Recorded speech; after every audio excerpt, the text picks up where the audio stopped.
Listo, ahí ya se ve bien. Sí, ya, perfecto. Bueno, entonces, en cuanto a la alergia ocular como tal, afecta más o menos al 10 al 20% de la población en Estados Unidos y es uno de los trastornos oculares más comunes y va a ser un motivo de consulta frecuente en nuestra especialidad. Estos pacientes a menudo van a manifestar inflamación bilateral del párpado y la conjuntiva y esta se puede asociar con rinitis, asma y otras condiciones atópicas.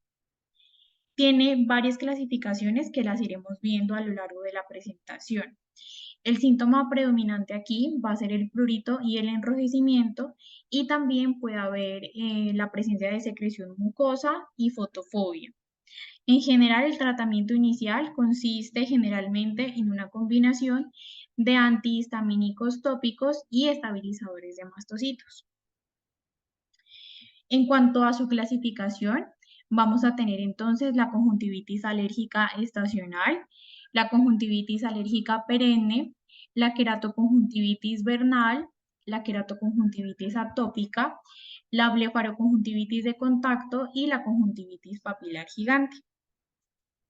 En cuanto a la fisiopatología en general, van a ser trastornos de hipersensibilidad de la superficie ocular. Entonces vamos a tener dos espectros. Uno que es la alergia ocular y otro es la hipersensibilidad ocular no alérgica. En cuanto a la alergia ocular, vamos a tener la alergia que va a ser mediada por IgE y la que no va a ser mediada por IgE. Las que son mediadas por esta inmunoglobulina son las conjuntivitis alérgicas estacionales, la alérgica perenne, la queratoconjuntivitis vernal y la atópica. Y las que no son mediadas por IgE van a ser la blefaroconjuntivitis de contacto, la queratoconjuntivitis vernal y la queratoconjuntivitis atópica. En cuanto a la hipersensibilidad ocular no alérgica, tenemos la conjuntivitis papilar gigante, la conjuntivitis irritativa y la blefaritis irritativa. Vamos a comenzar entonces con la conjuntivitis alérgica estacional. Esta va a ser conocida también como la fiebre del heno.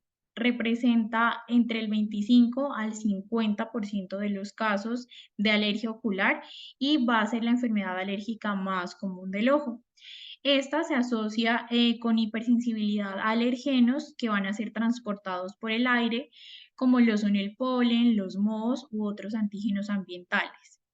Es más grave durante la primavera, el verano y principios de otoño, cuando los niveles de polen son altos, pues esto aplica para los países que tienen estaciones.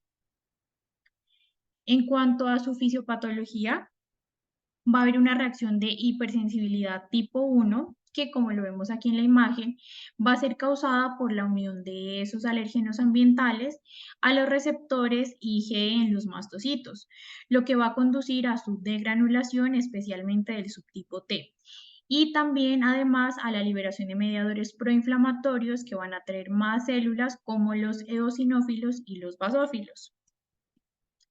En cuanto a su presentación clínica, esta generalmente es bilateral, va a tener un inicio agudo o subagudo y los picos van a estar dependientes de esa variación estacional. El prurito, como en todas, es el síntoma más predominante y puede haber también la presencia de lagrimeo, fotofobia, sensación de quemazón y también suelen afectarse los párpados y la conjuntiva con la presencia de quemosis e inyección conjuntival, siendo la quemosis mucho más llamativa como se ve en esta fotografía. Aquí, en estos casos, la afectación corneal es rara, pero puede existir la presencia de queratitis epitelial punteada leve. Ya pasando a la conjuntivitis alérgica perenne, esta va a ser similar a la alérgica estacional, pero va a ser más leve. Aquí, a diferencia de la anterior, los antígenos suelen ser del interior, como la presencia de ácaros, del polvo, la caspa de animales y moho, y no va a haber una distribución estacionaria. Esta puede estar asociada además con el síndrome de ojo seco. Y en cuanto a su fisiopatología, es igual por una degranulación de los mastocitos mediada por IgE, con mediadores proinflamatorios y reclutamiento de eosinófilos. En cuanto a la clínica, como en todas, el prurito va a ser el síntoma predominante. También está la presencia de quemosis, que suele ser mucho más impresionante, y también inyección conjuntival. Aquí, como vemos en esta imagen, va a existir una reacción papilar, en este caso de la conjuntiva tarsal superior. La afectación corneal aquí también es rara y se presenta sobre todo cuando se relaciona con ojo seco. Ya pasando a la queratoconjuntivitis vernal, en cuanto a su epidemiología y factores de riesgo, esta representa el 0.5 de las enfermedades oculares alérgicas. Va a afectar principalmente a niños y adolescentes jóvenes entre los 11 y los 13 años con predominio masculino. Aquí tanto los factores genéticos como ambientales tienen un papel importante en el proceso de la enfermedad y aproximadamente el 50% de los pacientes tienen antecedentes de atopia, como asma, rinitis alérgica o eczema. Y es mucho más común en climas cálidos y secos. En cuanto a su fisiopatología, se ha descrito que se desconoce como tal su fisiopatología precisa. Aquí contribuyen tanto las reacciones de hipersensibilidad tipo 1 como tipo 4, con esa estimulación antigénica que conduce a una activación de linfocitos, principalmente las auxiliares tipo TH2, y aquí también va a existir un intenso infiltrado eosinofílico. Además, las células caliciformes van a aumentar con la elevación de los niveles de mucina 5AC y por eso en este tipo de conjuntivitis se observa bastante moho. En cuanto a la clínica, igual que las anteriores, el prurito intenso es bilateral y es el síntoma predominante. Y también se puede acompañar de fotofobia y secreción viscosa. Se han descrito dos formas anatómicas, la palpebral y la conjuntival limbar. En cuanto a la palpebral, va a existir la presencia de esas papilas tarsales superiores gigantes, que van a ser mayores de 1 milímetro, como en la foto. Se dice que aproximadamente miden de 7 a 8 milímetros y dan esa apariencia como de adoquín en la superficie del párpado evertido, como se ve en esta foto. Y en cuanto a la forma conjuntiva limbar, es donde se ven estos motículos eosinofílicos gelatinosos que van a ser conocidos como nódulos de Horner-Trantas. Otros hallazgos comunes en esta patología van a ser el edema palpebral y la inyección conjuntival con la característica secreción mucosa, que es la que sale en esta foto. Es importante también destacar que más o menos el 5% de los pacientes presentan afectación corneal y esto puede conducir a problemas visuales si no se trata, pudiendo llegar a una cicatrización permanente. Entonces, ¿por qué se da esto? Porque esas papilas gigantes que están presentes en la conjuntiva tarsal pueden causar una especie de traumatismo mecánico o un roce constante sobre la córnea. Entonces, podemos ver hallazgos como la queratopatía punteada superficial, que son esas áreas puntiformes donde va a haber captación de fluoresceína y generalmente se da en la parte superior. Aquí no muestra la inferior, pero generalmente es la superior. También puede existir macroerosiones corneales y úlceras en escudo, como vemos aquí con esa pérdida epitelial que conduce a un parche que va a teñir intensamente con la aplicación de fluoresceína. Y también puede haber la existencia de panos superficial y opacificación de la córnea adyacente al limbo superior, como se ve en esta foto, y además aquí va a estar teñida con rosa de Beccal. Siguiendo con la queratoconjuntivitis atópica, este es un trastorno inflamatorio crónico grave que es más frecuente en adultos entre los 20 y los 50 años con predominio masculino.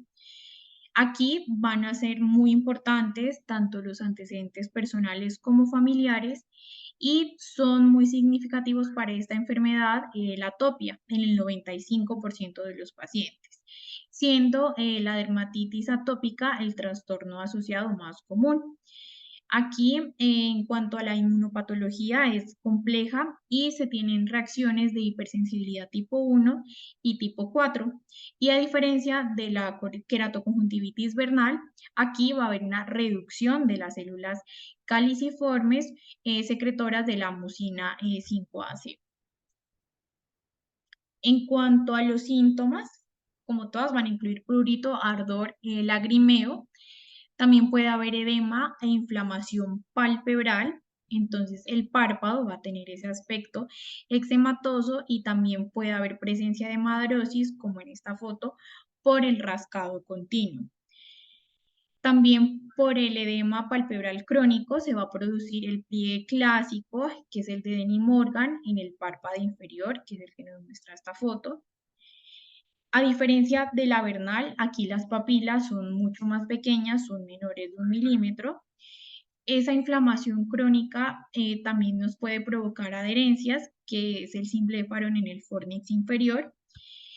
En cuanto a las complicaciones corneales, están presentes en muchos pacientes y van a incluir la queratitis punteada superficial, la presencia de panus y también de úlceras. Y estos pacientes van a ser mucho más susceptibles a la queratitis herpética. Siguiendo con la blefaroconjuntivitis de contacto, esta va a ser secundaria a la exposición a cosméticos o productos químicos y también algunas plantas. Y se ven afectados tanto pacientes que tienen atopia como los que no. Entonces, esta es una tabla que resume más o menos los productos que son comúnmente asociados a la blefaroconjuntivitis. Entonces, están los cosméticos como los esmaltes, los delineadores, las pestañinas, algunos jabones, algunos preservantes como el cloruro de benzalconio, que es común encontrarlo en algunas gotas oftálmicas, o el timerosal, que se encuentra en las soluciones de los lentes de contacto, agentes antimicrobianos como la polimixina, los aminoglucósidos, las sulfonamidas o el trifluoridine, y otros medicaciones oftálmicas como lo son la atropina, la tropicamida, la tetracaína o la dorzolamida.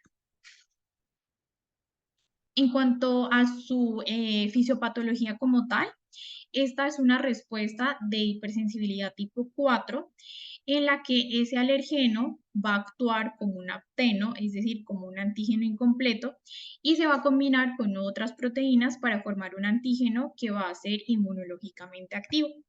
Entonces aquí las células de Langerhans, que van a ser las células presentadoras de antígenos del complejo principal de histocompatibilidad tipo 2, van a presentar a las células T auxiliares tipo 1 en los ganglios linfáticos regionales.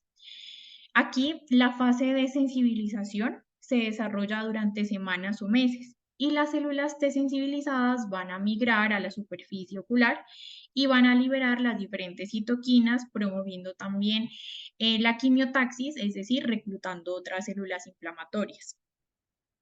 A diferencia de las anteriores, esta ocurre más o menos dentro de 2 a 3 horas y la reacción al agente agresor toma de 48 a 72 horas. Esta reacción es importante diferenciarla de aquellas sustancias tóxicas o mecánicamente irritantes que se van a manifestar dentro de las 2 a 3 horas siguientes. En cuanto a los síntomas, esta se caracteriza por prurito y ardor. Aquí la conjuntiva suele estar afectada y el párpado tiene un aspecto eritematoso, eczematoso agudo. Y la fase crónica conduce a la lipoinfacción de la piel del párpado y la conjuntiva puede tener un aspecto papilar o folicular. Aquí también la córnea inferior puede mostrar la presencia de queratitis punteada superficial y generalmente se da en este lugar que es donde se acumula la sustancia nociva. Siguiendo con la conjuntivitis papilar gigante, aquí va a existir un traumatismo del epitelio conjuntival que va a estimular una respuesta mediada por linfocitos TH2. Aquí va a existir un componente alérgico que puede estar involucrado cuando esos depósitos de proteínas, por ejemplo, de lentes de contacto o de prótesis, sirven como alergenos y van a crear también una respuesta de hipersensibilidad tipo 1. Además, esos mismos depósitos de proteínas pueden servir como aptenos y también causar una respuesta de hipersensibilidad tipo 4. Aquí los lentes de contacto o el cuerpo extraño como tal puede estar presente durante meses o años antes de que se presenten los síntomas. Y estos consisten en prurito intenso, secreción mucosa y fotofobia. Aquí van a haber papilas gigantes como las de la foto, mayores a 1 milímetro, y suelen estar presentes en esa superficie tarsal que va a estar cerca al cuerpo extraño. Muchas veces la extracción del cuerpo extraño o el cese del uso de lentes de contacto o el cambio a otro tipo de lentes pueden aliviar los síntomas. En cuanto a la evaluación clínica de todos estos cuadros, es muy importante la historia clínica. Esta entonces debe incluir tanto el inicio, la duración, los factores exacerbantes, los factores que causen alivio y los episodios previos. Y si estamos pues en un país con estaciones, también a la variación estacional.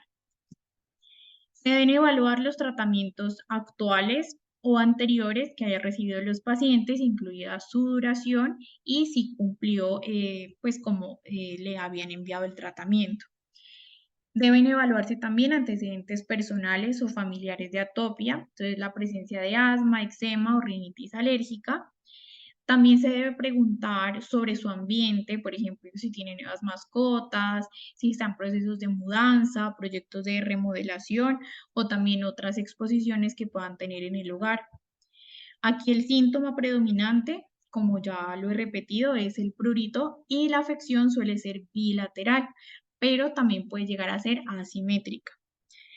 Las quejas de dolor significativo o visión borrosa nos deben hacer pensar en otras causas. Y también aquí es importante preguntar si el paciente ha tenido contacto reciente con alguien con algún proceso infeccioso para descartar este origen.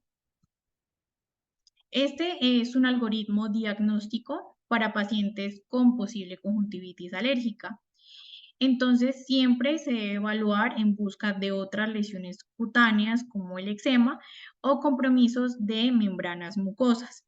Entonces, vamos a iniciar interrogando si es unilateral o bilateral. Si es unilateral, se puede pensar en una blefaroconjuntivitis de contacto o en una conjuntivitis papilar gigante. Si no, ya se piensan en otras alternativas diagnósticas. Si es bilateral y el prurito no es el síntoma predominante, también se piensan en otros diagnósticos alternativos. Si sí lo es, ya vamos a enfocar la historia clínica en la historia de atopia, la presencia de estaciones, el uso de lentes de contacto o las exposiciones en el hogar. Y vamos a enfocar también el examen físico, es muy importante. Siempre se deben palpar y buscar adenopatías preauriculares o submandibulares y cervicales para descartar un origen infeccioso, ver muy bien la agudeza visual, revisar las pupilas, vertir siempre los párpados, ya que vemos que los hallazgos se presentan frecuentemente ahí, evaluar también opacidades a nivel de la córnea y aplicar la fluoresceína para verla en la lámpara de hendidura. Hay ciertos signos de alarma que debemos tener en cuenta, como el compromiso corneal, el compromiso de la agudeza visual, el dolor que sea muy intenso o que no haya mejoría después de 10 a 14 días de tratamiento. Y aquí ya pensamos entonces en hacer profilaxis y brindar un tratamiento identificando esos alergenos. Aquí se podría considerar también remitir al alergólogo para que nos ayude con esto. Eliminar la exposición a ese alergeno. También, si son síntomas crónicos, nos pueden ayudar los estabilizadores de mastocitos y si son síntomas agudos, los antihistamínicos. También es muy importante tener presentes ciertos diagnósticos diferenciales, como son todas las conjuntivitis infecciosas, que ya nos habló muy bien Vale, mecanismos también autoinmunes, como la presencia de uveitis o escleritis. Aquí no va a predominar el prurito, pueden haber también síntomas sistémicos, se pueden preguntar sobre la presencia de miodeusopsias y el dolor puede ser muy severo ante la presencia de escleritis y especialmente con los movimientos oculares. Aquí también hay una disminución de la agudeza visual, signos sistémicos, y esta puede ser tanto unilateral como bilateral, a diferencia de las alérgicas. Otro diagnóstico diferencial importante o que acompaña muchas veces a este tipo de alergias es el síndrome de Joseco, ya sea codeficiente o por inestabilidad de la película lagrimal. Aquí no va a haber prurito y también se tienen que preguntar acerca de antecedentes farmacológicos que se relacionen con esa disminución de la producción de lágrimas. Aquí pueden existir síntomas parecidos a los de alergias oculares. Y finalmente, otro diagnóstico diferencial es el glaucoma congénito. Este pues se va a dar en menores de 2 años, con una historia familiar. También van a existir la presencia de lagrimeo, fotofobia. La córnea va a estar como engrandecida, va a estar nublada, va a estar opaca y también va a ser asimétrica.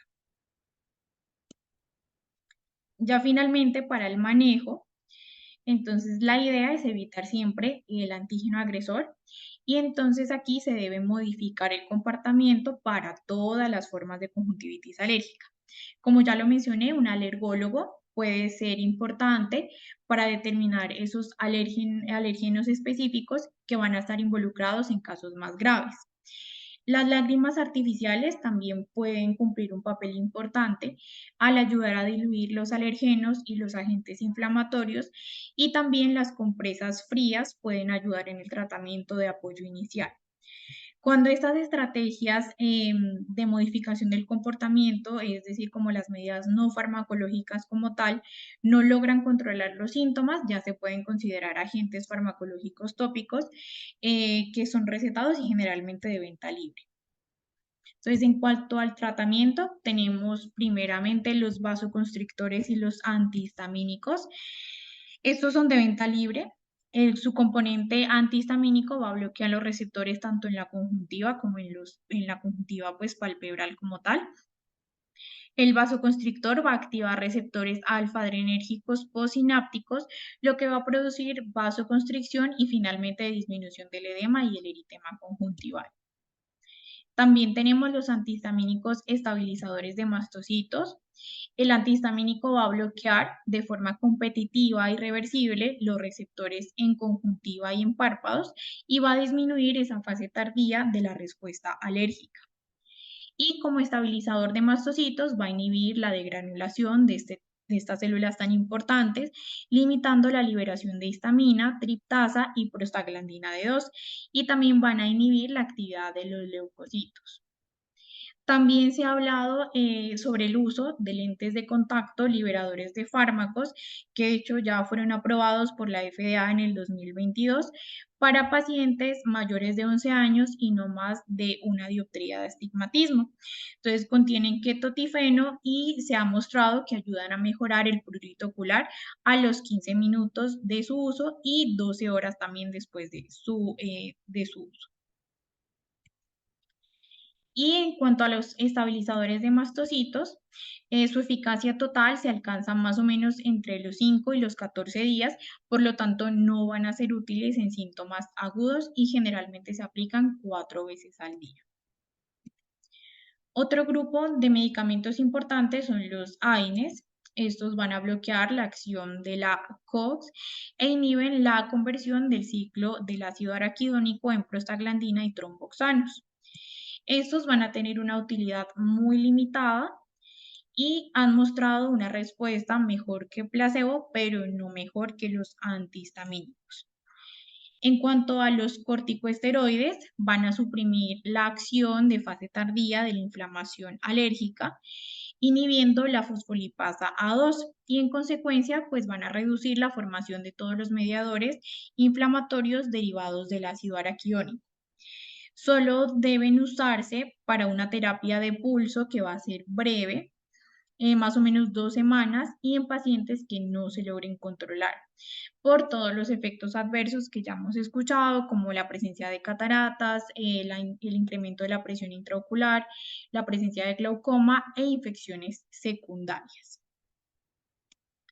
Y en cuanto a los antihistamínicos orales, Estos van a ser muy útiles, sobre todo para pacientes que presenten rinitis o prurito generalizado, pero también van a causar sequedad de las mucosas, disminución de la producción de lágrimas, especialmente en los pacientes que tienen ojo seco concomitante. Aquí traje algunas tablas con los nombres y también las marcas comerciales que tenemos disponibles en nuestro medio. Entonces, estos son los antihistamínicos con propiedades estabilizadoras de mastocitos que van a disminuir de manera muy importante el prurito y pueden inducir su efecto más o menos en 24 a 72 horas, pero pueden causar sensación de ardor y también sensación de ojo seco.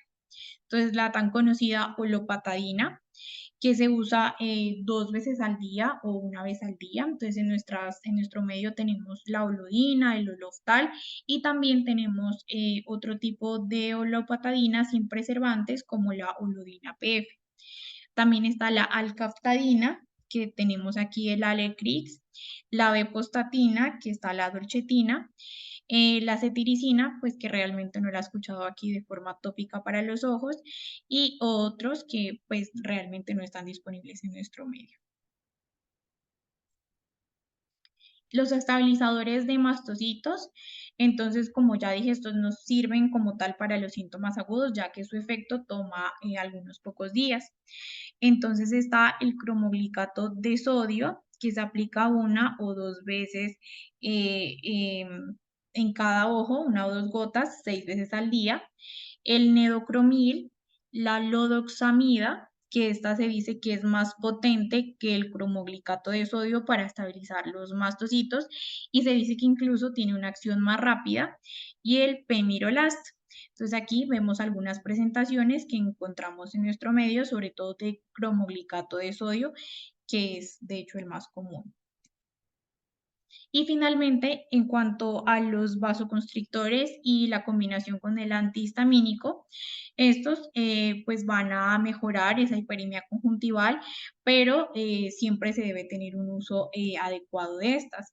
Entonces, como muy comúnmente los pacientes llegan usando este tipo de gotas, eh, que les mandan muchas veces como lágrimas artificiales, frecuentemente la nafasolina, que la encontramos en diferentes proporciones, al 0.25 y al 0.27, combinadas con fenilamina. Aquí vemos como las presentaciones más comunes en nuestro medio, la vicina A, la fasolina F y la solutina F. Y eso sería todo. Muchas gracias. Bien, Juli, ahora volvamos a hacer las preguntas para Vamos a volver. la revancha. La revancha. A ver.